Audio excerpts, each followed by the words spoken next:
আসসালামু আলাইকুম। ওয়ালাইকুম আসসালাম। ইয়া আজকে সকালে আমি হাফেজ হলাম। তো এখন লিগা আমাদের বড় হুজুরদের এবং আমার অনেক বন্ধুরা আছে আমার সাথে হাফেজ হইলো, সবাইকে মিষ্টি খাওয়াবো, আমাকে টাকা দেন। যাক আলহামদুলিল্লাহ, ভালো হাফেজ হইছো।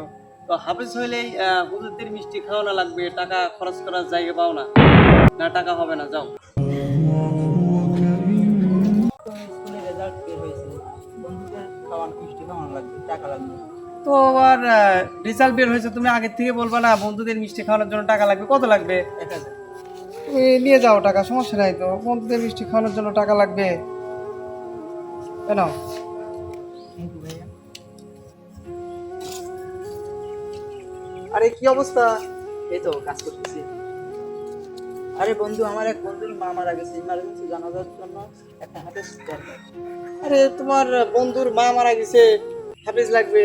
আরে সিয়াম আমার ভাই হাফেজ, যা ওকে নিয়ে যা। না ভাই, যা তো নামাজটা পড়ায়। আমি জানাজার পড়াতে পারবো না। কেন তুই যাইতে পারবি না কেন? কারণ যখন জানাজারের সময় হয় তখন আমাকে প্রয়োজন হয়, কিন্তু টাকা দেওয়ার সময় তুমি আমাকে টাকা দাও না, আমাকে অনেক অবহেলা করো। আরে বন্ধু থাক, ওকে নিয়ে এত অবহেলা করিস কেন? এটা ঠিক না।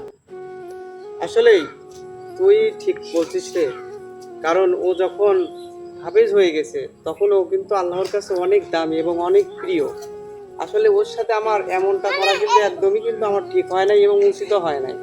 যা আজ থেকে তোর সাথে আর এমন ব্যবহার, এমন আচরণ করব না। শুধু তোকে না, আরও যারা এরকম আসি, যারা আমরা স্কুল কলেজে ছেলে মেয়েদেরকে টাকা দিতে পারি, খরচ করতে পারি, কিন্তু তিনি শিক্ষার জন্য, মাদ্রাসায় পড়ানোর জন্য আমরা সেই হুজুরকে, মসজিদের হুজুরকে বা একটা হাফিজকে বা আমাদেরকে যে দিনী এলেমটা শিক্ষা দিচ্ছে সেইখানে টাকা দিতে আমরা কৃপণতা করি, কিন্তু এটা কিন্তু আমাদের একদম উচিত না। আজ থেকে এমনটা যেন আমরা কেউ না করি।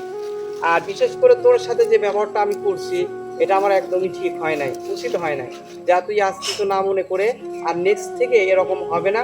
আজকে ওর বন্ধুর মায়ের জানাজাটা তুই পড়াই দিয়া যা। জি ভাই, আমি তার জানাজাটা পড়ে দিচ্ছি। আর আলহামদুলিল্লাহ, আল্লাহ আপনাকে সহি বুঝ দান করেছে। আল্লাহর কাছে লাভ চলে।